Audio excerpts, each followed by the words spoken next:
Main event of the evening.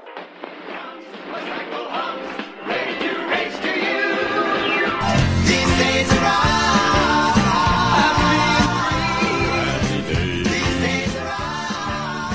Hello and welcome to These Days Are Ours, a Happy Days podcast. I'm Peter. And I'm Joe. And today we are going over our top 5 episodes of the Fonz and the Happy Days gang and talking about the show as a whole. I can think of no better place to start than with number 5. When we watched this episode originally, I was very confused and baffled. What I say is very baffling. But with time, I developed a new appreciation for it. It's Time Schlep. The one where the gang get trapped in the Bermuda Triangle with a random girl and a giant ape and this evil mad scientist pirate guy. I don't completely trust Dr. Solo, but I feel safe with Mongo to protect me. It is a lot.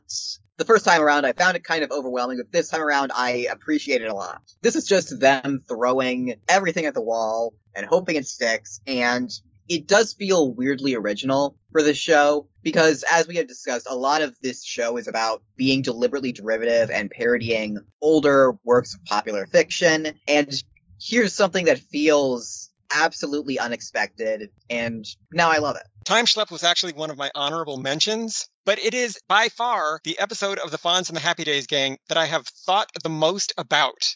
It's an episode that raises a lot of questions, and it never gives you any answers, so you're left to try and fill in the blanks yourself. My number 5 is much more conventional. It's an episode that we covered only very recently, and it's called All This and Timbuktu. I don't know how you and your strange machine came to be in my jungle, but I am on my way to Timbuktu. Timbuktu? It is an episode set in West Africa in the 1100s. This was when the city of Timbuktu was becoming a center of trade and of learning, and it was entering the golden age that would last for several centuries. I didn't know about any of this until I started researching the episode. Our heroes end up helping a young woman named Shanti and her father Kisho, who's an astronomer, and he's been kidnapped by the high priest Mabunta, who wants something called the Chest of Wonders, which is basically like the Ark of the Covenant. So it's kind of like Fonzie gets to be in an Indiana Jones movie. I was very excited by this episode, Peter. This was one of my honorable mentions. This one does feel a bit more rooted in history than movies about history per se. And Shanti is definitely one of our stronger one-off female characters on the show. Every episode basically has to have an obligatory damsel in distress, and she manages to feel more well-developed than most of them do. Like most of them, she is trying to rescue her father in some way, but she's the only one where I believe that even if the gang had never shown up, she would have managed to save him on her own. Number 4. Number 4 is another Diane Duane episode. It's Fjords and Sorcery. We've got an amazing Viking sorceress. With that second bracelet, I could be invincible. We'll follow them, my pets. Perhaps they can lead us to it if they survive the voyage. We've got a scene where she turns herself into a giant monster. We've got a love interest for Cupcake, and we've got Cupcake getting to be more competent than she usually is. It's pretty straightforwardly formulaic. It will not break your brain the way that Time Schlep does, but it's a good time. My number 4 episode is also Fjords and Sorcery. I enjoyed Diane Duane's take on Norse mythology. As you mentioned, Cupcake gets to fall in love with a young man named Eric, and he's voiced by the animation legend Michael Bell. My name is Eric. Pleased to meet you. I'm Cupcake. My favorite thing about the episode, though, is the evil sorceress. Her name is Grimhild, and she has a couple of wolves that she keeps as pets. She can also turn into a wolf herself, if need be. And the whole thing leads up to a big wizard's duel between Grimhild and Ralph Malph, and it's somehow all set at Stonehenge. Stonehenge, where a man's man and the children dance to the pipes of time. The whole thing looks like artwork that could be painted on the side of a van. The aesthetic, Yeah. It's like a Led Zeppelin song come to life. Number 3. Number 3 is the second ever episode of this show. This was the one that made me go, okay, this can be a lot of fun. It's May the Farce Be With You. A pretty topical reference given when the show came out, but it is the episode where they travel to the distant future and an alien robot woman named Elektra is going to destroy the planet, and she falls in love with Fonzie. Where you taking my friend? They will be taken care of. And so will you. Do me a favor, will you? Strip your gears and listen up. And before they can go back to time traveling, the gang have to stop her from destroying the Earth. Much like Time Schlep, it is wild and high concept. It's not as throwing stuff at the wall. It feels more structured, and it probably won't break your brain. But even so, it does raise a lot of questions, like where does Elektra come from? I guess this means that murderous alien robots are canon to Happy Days, which I guess they kind of already were with Mork from Ork, but still. My number 3 episode was also May the Farce Be With You. Gary Marshall famously made that Happy Days episode my favorite Orkin to please his Star Wars-obsessed son, Scotty Marshall. My son, it's a whole long story. My son stopped watching Happy Days. He was 7. I said, why don't you watch? He says, there's no space, people. I like aliens. I like space. I don't want to watch those people. But even though my favorite Orkin is an all-time classic of Happy Days, it's not really a lot like Star Wars. And so I think the kind of episode that Scotty probably wanted was something more like May the Farce Be With You, which has spaceships and robots and all this stuff. And Elektra 6000 is my favorite part of the episode. I don't know who built her or why, but I like that she, even as a robot, is sexually attracted to Fonzie. That shows that Fonzie's power does not stop with human women. I stand by my headcanon that Elektra 6000 was built by humans, and that's why she resembles a human. And it's also why she wants to destroy the Earth as revenge on humanity for creating her and possibly rejecting her. Elektra obviously is meant to be evocative of electricity in this case, but the original Elektra, she was this vengeful daughter who wanted revenge on her mother for killing her father. So I'm just saying, it makes sense. Number 2. Number 2 is an episode that has a lot of really cool world building. It almost feels like it was wasted on an episode of this show, and it feels like it could have been its own thing. But it is a lot of fun, and I am glad to have gotten to experience it. Once again, thank you, Diane Duane. It is Kelp. This is an episode that gives us a futuristic underwater city riffing on the idea of Atlantis. They're not called Atlantis because they already technically did Atlantis once. What kind of city can she be taking us to 2,000 feet under the ocean? Well, according to my time band, this is the 38th century, and these people must have adapted themselves to the sea so they can farm it. But yeah, this one offers a futuristic underwater city with lots of internal politicking and a really cool mayor, because the future is democratic. We're not going to have princesses in the future. And once again, she's like a really cool, proactive character. There's so much gold that it has lost all value for them. And Ralph Malph is at his peak, greedy, cowardly in this episode, and I kind of love him for that. Kelp was one of my honorable mentions. As you said, this was written by Diane Duane, and Diane Duane later went on to be a fantasy and sci-fi novelist. World building is obviously a big part of her career. It feels like this was maybe some kind of mythology she was building up in her mind, this underwater civilization, this kind of sunken city with, I think, green-skinned people. Are the people down there green-skinned? Yes. This may have been something that she was planning for a story or a novel of her own, and when she was hired to work on the Fonz and the Happy Days gang, she just reached for that off the shelf and plugged Fonzie, Richie, and Ralph into it, which is very incongruous, but it's also kind of wonderful. Now, for my number 2 episode, the Fonz and the Happy Days gang is often extremely vague when it comes to chronology and geography. We had one episode that was just set in China, ignoring that China is a gigantic place, but for at least one episode, Peter, the Fonz and the Happy Days gang became super specific about a particular event that was happening in a specific time and place. That event was the Salem witch trials, and the episode was You'll Never Get Witch. Leaping lasers! It's not only Salem, it's also 1692, the year of the witch trials. Witches?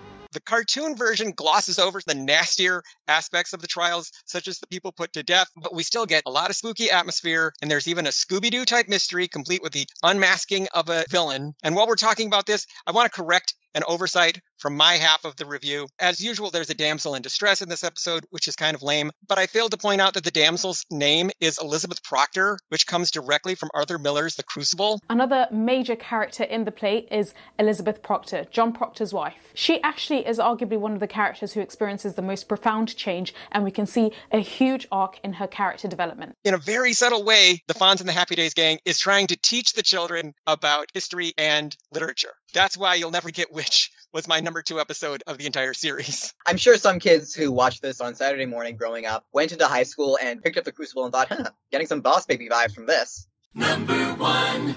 It is another Star Wars pun episode title, but this one actually has nothing to do with Star Wars. It's The Vampire Strikes Back, and it is just straightforwardly a monster mash. It was a graveyard smash. He did the mash. The gang end up stranded in Transylvania in a rather vague time period, and we learn that vampires and werewolves exist within the Happy Days universe. Who are you? I am Count Wolfgang von Wolfenstein. A real count? Hey, tell me, you count ship. You see anything like a big, thingamajig around here anywhere like that? You are missing something? Things come and go so quickly here in Transylvania. Count Wolfgang von Wolfenstein is basically everything you could have wanted out of a Dracula parody. He is creepy, he is suave. It's unclear exactly what he wants, but he definitely wants it. And we also get a little bit more bizarre world building from this show when Cupcake mentions that by the 25th century, vampires no longer exist. Peter, my number one episode by far was also The Vampire Strikes Back. I had to make this my number one. I've often said that the Fonz and the Happy Days gang is really more about genre travel than time travel, because the show takes the Happy Days kids and it puts them in different kinds of stories to see how they'd react. We were going to do the musical version of In Cold Blood. It was going to be us and the Happy Days kids. And at the end, we was going to slaughter the entire Cunningham family. So we got a caveman story, a Western, a Sherlock Holmes story, and a lot more. But none of those mean as much to me as classic Universal horror movies. And in this one episode, we get a very Dracula-like vampire, but we get Frankenstein and Wolfman parodies too. It's basically all the Universal horror films wrapped up into one. We don't actually get a mummy, but there are mummies in 2 other episodes of Fonz and the Happy Days gang, so we're good on mummies. One of the things that I really loved about this episode is that it gives Cupcake a more interesting story than usual. First of all, Count Wolfgang von Wolfenstein becomes romantically attracted to her. What do you want? You, Cupcake, I want you to reign with me over this world of darkness. And while she's under the sway of Count von Wolfenstein, she actually tells off Fonzie for the only time in the entire series. Yes. Good for her. This was a great episode for Cupcake. And I also think it was a good episode for the animators as well, because they clearly got into drawing the castle at the top of the hill. And Count von Wolfenstein has a spooky carriage, just like Count Dracula does. There's a cemetery. There is a village full of terrified people living in fear of the vampire all the time. Yeah, it's a really great atmospheric episode, which really does help balance out all the silliness. It really is very Scooby-Doo-esque in how it melds kid-friendly spookiness with all of the cartoon goofiness. Now, Peter, we've talked about some honorable mentions. Were there any other episodes of the Fonz and the Happy Days gang that we have not mentioned that you feel at least should be talked about a little bit in this discussion? It's the Jungle Out There is also a pretty fun episode. We're 3,000 miles from home, stranded in a jungle, surrounded by man-eating plants, and who knows what else, and all you can say is, I guess I goofed. When we originally talked about it, I said that it wasn't racist, which is not exactly accurate. It definitely is like playing into a lot of stereotypes, and it just gets some things plain wrong about people in the area. But at the same time, it is an episode that does make it clear that, hey, it's wrong to steal from indigenous people, so don't do that. Good on them for that. Gone with the Wand is another very fun one, even if King Arthur is kind of useless in it. Merlin, wasn't he the court wizard for King Arthur? Yes. Well, if your friend's a real wizard, maybe he can wave his wand over this mess. It's still just got a lot of really exciting stuff in it, and it has one of my favorite endings on the entire show. One thing's for sure, we got all the time in the world. You can say that again.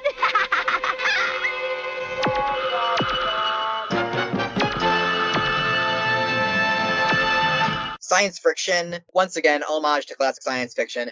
It's not as good as their other ones, but a lot of fun. And it's nice that the damsel in this one is very much not into Fonzie. It is not working. Let me have a crack at it there, Iona. Ilona. Right. And credit to Double Jeopardy, an episode which manages to have a genuinely resonant emotional beat, where Richie, Ralph, and the Princess of Siam make it back to 1957 Milwaukee, but leave it behind.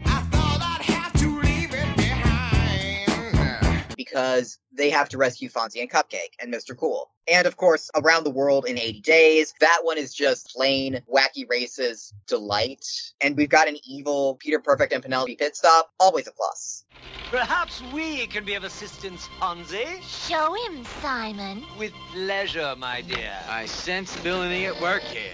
I love the episodes where they were just doing the Happy Days version of particular stories by H.G. Wells or Jules Verne. We got The Time Machine and Around the World in 80 Days and Journey to the Center of the Earth. Those were really fun for me. It's a good chance to introduce kids to a whole lot of things that kids would not necessarily find on their own. Now, Peter, we've mostly been saying nice things about the Fonz and the Happy Days gang. Are there any episodes that you would like to single out as being particularly bad? Arabian Nights and Ming Fu to you too, for the obvious reasons of being kind of racist. When your show is mostly built around preconceived notions of a particular culture or genre, and sometimes that can be fun, and sometimes it can just be uncomfortable to watch. And that is the case for both of those episodes. That is an example of the show teaching children a bad lesson. And when you're that age, when you're watching a show like this, that can really make a strong imprint on your brain, because we're dealing with kids who are in their formative years. And so you can make a good impression on them and you can make a bad impression on them. But this is entertainment from 40 plus years ago. So we have the benefit of hindsight now, which they didn't have when they were making it. Overall, what is your impression of the Fonz and the Happy Days gang? The Fonz and the Happy Days gang is a pretty typical Saturday morning cartoon of the era. It is very formulaic. It checks most of the same boxes in every episode. It is episodic, so nothing week from week seems to connect to each other. And it's just a lot of really goofy fun. If you can connect to your inner 8-year-old and watch this in that mind frame, you are going to have a lot of fun. And if you can't connect to your inner 8-year-old, and if you just watch it as an adult who has maybe too many questions about how all the world building works and the implication for the mainline show, you can also have a lot of fun. Yes, you can approach this show sincerely or you can approach it ironically. I think as we were covering these episodes, we did a little bit of both. I think we approached it sometimes from a kid's perspective and sometimes from a cynical adult's perspective. When you do an animated series based on live action celebrities from movies or television or sports or music or some other walk of life, one of the questions you have to answer when you're making the show is, do we hire the real people to do their voices? Or do we just get actors to do imitations? And in the case of the Fonz and the Happy Days gang, they hired the real people. Ultimately, do you think that was a good decision for the show or a bad decision for the show? I think it was a good decision. The entire cast is consistently very good. You do get the sense that they're all having a lot of fun with this objectively goofy dialogue. And it does further imply that this is canon to the mainline show, which again, wild, but very fun. Okay, Peter, here is my headcanon for the Fonz and the Happy Days gang. I don't think we've ever discussed this during a podcast before. The characters are trying to get back to 1957 Milwaukee. They do not think where that machine is going, but they sure hope to get back to 1957 Milwaukee.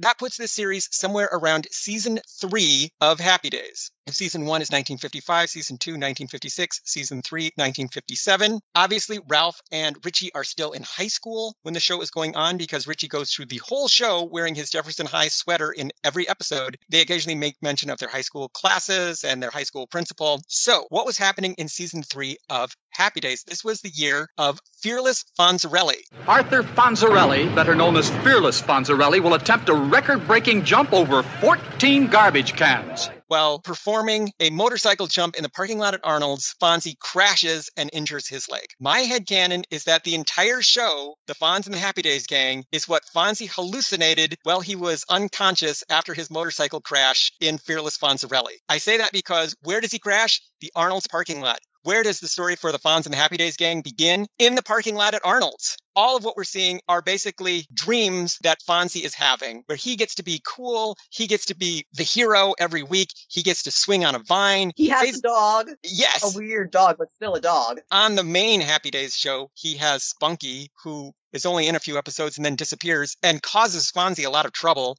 and even gets depressed in one episode. Mr. Cool, on the other hand, is exactly the kind of dog that Fonzie would have wanted. One who can talk to him and who walks upright and who imitates Fonzie.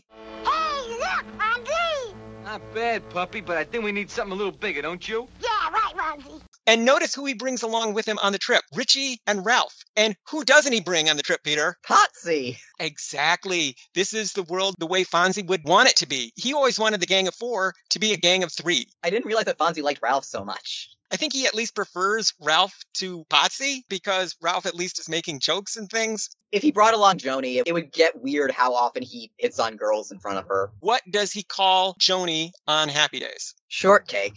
And Cupcake. So Cupcake is kind of his brain reinterpreting Joni. Okay, that has some weird implications given Cupcake's implied crush on him, and also the fact that unlike Joni, she's a lot less confident and competent. This is just what Fonzie's unconscious mind is doing to Joni. He's turning her into Cupcake. What do you think of the character of Cupcake and how she was used on the Fonz and the Happy Days gang? Was she necessary to the show? Was she superfluous? Do you like the way she was portrayed? She's definitely necessary to the show as it is written. If you are going to write a show about the gang, traveling through time, It's like traveling through time till the stray cats strut. in a time machine, you need someone there to explain stuff. I'm torn on the fact that she has these incredible reality warping powers that she can't really control. They are very clearly central to the show as it is written, but at the same time, it basically means that most of what she does that is not exposition is to mess things up, which is kind of frustrating. Oh, definitely. If there were a couple of notes about Cupcake that I would have given to the writers of the show, it would be, number one, don't make her such a failure all the time. Make her success rate somewhere around 50% or even 60%. And two, don't have her pining over Fonzie all the time. That got a little bit old. Although I will say to the writer's credit that they did play that down during season 2 a little, where she is jealous of other women and pining hopelessly for Fonzie, this guy who will never love her. They only did it once, but I like that they gave her a love interest of her own in one episode. That was Fjords and Sorcery. Overall, she's a fun character, and I like the way Didi Khan voices her. Didi Khan basically plays all of her characters the same way, so what you get is what you get when you hire Didi Khan. But there is one more major character that we have not talked about, Peter. What are your final thoughts on Mr. Cool? I hated Mr. Cool at first. I think it's fair to say that. Very quickly, he went from being a character who made things worse to a character who just suffered at the whims of capricious gods, who are the animators. Why are we still here? Just to suffer. So he's also kind of necessary in the same way that Cupcake is, in the sense that this is a Hanna-Barbera cartoon. Of course there's going to be a talking dog. The fact that he suffers to the extent that he does implies that on some level, the writers and animators did not like him very much either, and if they were given a choice, they would not have included him at all. So here is Mr. Cool. He exists only because he must, and he suffers also because he must. Over the course of reviewing these episodes, I realized how horrific and scary Mr. Cool's life actually is. He depends on Fonzie for everything, and Fonzie is constantly putting him in danger and taking him to dangerous places. Mr. Cool is so desperate to stay on Fonzie's good side. He sucks up to Fonzie constantly and tries to imitate Fonzie all the time. So I was more sympathetic to him as the show went along. And even though I know he's kind of imposed on the writers by Hanna-Barbera, the one person I know was really enthusiastic about Mr. Cool was Frank Welker, the actor who played him. And I know this because I have seen footage of Frank Welker voicing Mr. Cool. He really gets into it. Now, what do you have to say for yourself? Oh, don't spill my kibble! Frank Welker is one of the great artists of our time. Should Happy Days fans make the time to watch all the episodes of the Fonz and the Happy Days gang? Will it make their Happy Days experience more complete, or is it not necessary to them? If you enjoy bizarre Saturday morning cartoons, yes, watch every episode of this show. There aren't that many episodes compared to a lot of shows, and I don't think it will make the experience of having seen all of Happy Days worse. If anything, it will just open you to new, strange experiences. After a certain point, Happy Days proper was basically also a cartoon. So, aside from what they were able to get away with in terms of the laws of physics... You cannot change the laws of physics! Laws of physics! Laws of physics! You cannot change the laws of physics! Laws of physics, Jim! This is not all that different from the main show, you know? The Fonz and the Happy Days gang is really not that much beyond what the real show was doing. And yeah, I would say that people who really love the characters of Fonzie, Richie, and Ralph should watch the show, mainly because of the performances of the actors. I think Don Most, Ron Howard, and Henry Winkler really got into playing their characters. That's what makes the animated show work. They're so familiar with these characters and so comfortable playing them that they can just get into character right away. So, Peter, how can people keep up with us and find out about all the wonderful things we are doing? Listeners can follow me on Blue Sky at peterwolfrank.bsky.social. And they can follow me on Blue Sky at joeblevins.bsky.social. They can find this podcast online at thesedaysaroours.libsyn.com. And they can email us with questions, comments, and concerns at thesedaysaroourspodcast@gmail.com. So, Peter, what do we have on the docket next time we talk? There is one final major piece of the Happy Days franchise puzzle that we have not yet talked about. In 2007, we got something that basically every franchise wants to have at some point, a stage musical adaptation. And this one has the book by Gary Marshall and music and lyrics by the legendary Paul Williams. It is nothing if not interesting. So next time, we will be discussing the Happy Days musical as best we can, given that there are no filmed professional productions of it. I'm already excited to talk about it. So see you later, alligator. In a while, crocodile. And thank you so much to everyone for joining us on this very, very strange odyssey.